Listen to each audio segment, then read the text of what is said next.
Ever feel like uh, you're just drowning in a sea of information these days? I mean, it's like everywhere you turn, there's another article, another notification, another. It's Uh, information overload. exactly. And it's tough to know what to focus on, what really matters. Right. Like, how do we cut through all that noise and find some, some clarity, some wisdom? Well, today we're diving into a philosophy that just might have the answers: Stoicism. Ah, the Stoics. Yeah, and to guide us through this deep dive, we're focusing on a pretty incredible figure, Marcus Aurelius. Now, there's a name that carries some weight. Roman emperor, philosopher, writer. Talk about a Renaissance man. Right. I mean, he was literally the most powerful man in the world, but he also found time to write down his deepest thoughts and reflections in his personal journal, Meditations. It's not like he was writing this for an audience. hmm This wasn't some PR campaign for the emperor. These were his private thoughts, his struggles, his attempts to make sense of life. And It's like we're getting a glimpse into his soul. exactly. And what I find fascinating is that here you have this emperor, right? A man with absolute power, wealth beyond measure. Everything you could possibly want. And yet his writings reveal this deep yearning for something more, this search for meaning and purpose beyond the trappings of, being an emperor. It's like he was trying to answer the same questions we all grapple with, just on a much grander scale. Right. And that's what makes him such a compelling figure, I think, because he wasn't just some philosopher sitting in an ivory tower. He was grappling with these ideas in the midst of running an empire. Okay, but here's what I don't get. Stoicism is all about accepting what you can't control, finding contentment in the midst of chaos. How does that work when you're literally the emperor? It seems like a bit of a paradox, doesn't it? You'd think absolute power would make those teachings almost irrelevant, or... It's a great point. You'd think so, wouldn't you? But in a way, I think Aurelius's position actually made Stoicism even more vital. Imagine the constant temptations, the pressures, the sheer volume of decisions he had to make every single day. It boggles the mind. I can barely decide what to have for breakfast, let alone the fate of an empire. Right. So to choose restraint, to prioritize virtue and wisdom over immediate gratification, I mean, that takes incredible discipline, especially in his position. It's like his whole life was a test of those Stoic principles. Exactly. And his ability to strive for that balance, I think, makes his story all the more powerful. And it's something we can all learn from, even if we're not, ruling over vast empires. Okay, so we've established that Marcus Aurelius was a pretty interesting guy, emperor, philosopher, Stoic. But there's one thing I've always found a bit cryptic about Stoicism, this idea of living in accordance with nature. It comes up a lot in Aurelius's writings, and I'm never quite sure what to make of it. Yeah, it's definitely a concept that requires a bit of unpacking. I mean, it sounds simple enough, right? But there's a lot more to it than meets the eye. So it's not just about, like, hugging trees and planting a garden, although I'm sure the Stoics wouldn't object to that. Huh. No, although they did place great importance on observing and learning from the natural world. But when they talked about nature, they were referring to this grand, interconnected order of the universe, the cosmos and everything in it, including us humans. So is it like everything has its place, its purpose? How did Aurelius, as emperor, fit into that big picture? So for Aurelius, living in accordance with nature meant like aligning his actions with his inherent human potential. It's like just as a tree naturally grows towards the sun, right? Humans, we have our own nature, our own potential. It's not about, suppressing desires or becoming some kind of monk. It's about like using your unique abilities and your influence for good. And for Aurelius, that meant serving the Roman people. So he saw his role as emperor as a way to actually fulfill his potential as a human being. Exactly. Wow, that's pretty profound when you think about it. Yeah, and you know what I think is really cool? Aurelius believed that your personal growth, like becoming a better person and fulfilling your duty to others, they weren't separate things. They were like intertwined. Okay, I'm seeing how that fits with the whole Stoic philosophy. And this is where meditations gets really interesting, because it's not just about these like abstract philosophical concepts.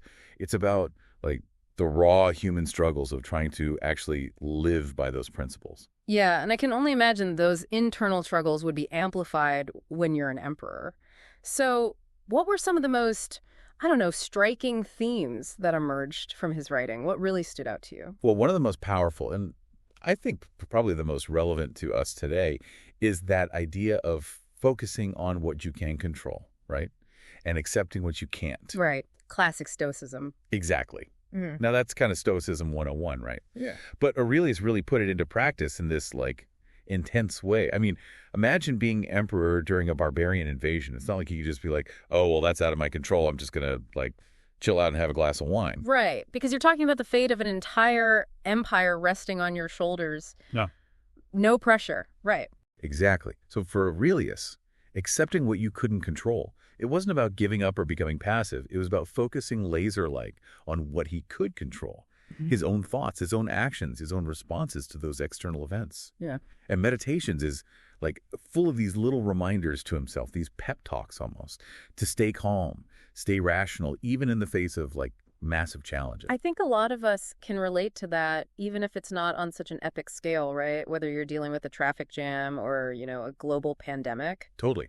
And the thing is, Aurelius, he applied this to everything, big and small, from like minor daily annoyances to major political upheaval. So it's about finding that inner peace, that center, no matter what's going on around you. Yeah, exactly.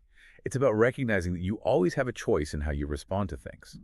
You can choose to freak out, or you can choose to be like, okay, how can I approach this situation in a way that's aligned with my values, with my principles? Yeah. And one of my favorite analogies from meditations is this thorn on the vine metaphor. Have you heard that one? I don't think so, no. Lay it on me. Okay, so Aurelius, he basically says, look, just as a vine naturally has thorns, right? Life naturally has its share of like difficult people, difficult situations, It's not about getting upset that thorns exist. It's about accepting that they're a part of life and choosing your battles wisely. Sometimes you just got to walk around the thorns. So if we're going to be, metaphorically walking through a rose garden, we got to be prepared to encounter a few thorns along the way. Exactly. It's about acceptance and making conscious choices of where we invest our energy. Because you can't fight every thorn, You'll just exhaust yourself. That's such a great point. And I think it really gets to the heart of why Stoicism is so appealing, especially today. It's like, it's not just about enduring hardship. It's about finding a way to thrive, even when things are tough. Yeah, absolutely. And, Aurelius actually had some pretty insightful things to say about happiness, about fulfillment. Because it's not all just doom and gloom with the Stoics. Oh, really? So it's not just about accepting suffering and carrying on. No, not at all. Aurelius was actually very interested in like what leads to a good life, a meaningful life. And this is where this whole idea of virtue being its own reward comes in. Right. Like it's this idea that true happiness, it doesn't come from external stuff. Okay, so you're saying Aurelius, Mr. Emperor of Rome himself, believed that happiness comes from within. He did. But he had everything. Palaces, power, you name it. It's hard to square that, isn't it? It's a question a lot of us ask ourselves, right? Okay. Like, if I just had that thing, then I'd finally be happy. The elusive that thing. Exactly. But for Aurelius, true happiness, lasting happiness, it didn't come from fleeting things like wealth, power, even pleasure. Even though, let's be real, those things are pretty tempting. Oh, for sure. Yeah. But Aurelius, he believed that true happiness, it came from living a virtuous life, striving to be the best version of yourself, acting in accordance with, like, reason and justice. So being a good person, basically, that's the ultimate life goal. You could say that. Yeah. And it's not about, like, seeking praise for it or recognition. He believed the reward for virtue, it was inherent in the act itself. Okay, so it's like aligning your actions with your values and then finding contentment in that alignment. Right. And I think that's something we can all strive for, regardless of our circumstances. Absolutely. I'm starting to see why meditations has resonated with people for centuries. It's like these ideas, they're timeless. But there's one more big theme we haven't really touched on yet. Death. And I gotta say, Aurelius seemed a bit preoccupied with it. He did. He thought about death a lot, but not in a, like, morbid way. Okay, good. Because that's where I was going with that. No, for Aurelius, reflecting on death, it was actually a way to clarify what truly mattered in life. So it was more about living well than, like, dying well. Exactly. He saw death as a natural part of the cycle of life, something to be accepted rather than feared. Which, let's be honest, is easier said than done. But I can see how that perspective could be, like, liberating. If you can truly internalize that death is inevitable, it frees you up to focus on, making the most of the present moment. Totally. It's like, don't waste time worrying about something you can't control. Right. Focus on what you can control. And that's something Aurelius talks about a lot. How much of our energy do we spend worrying about things that are ultimately beyond our control? Not just death, but all sorts of things. That's a great point. It's so easy to get caught up in those anxieties, those what ifs. But what if we could, redirect that energy? What could we accomplish then? Right. That's the million-dollar question, isn't it? Well, folks, there you have it. Another deep dive into the annals of history and philosophy. Today's big takeaway. Even emperors grapple with the same big questions we do. Maybe we're not so different after all. And maybe, just maybe, those ancient Stoics were onto something. Until next time, keep seeking out wisdom, keep asking those big questions, and remember, Living in accordance with nature isn't just for emperors. that's a wrap.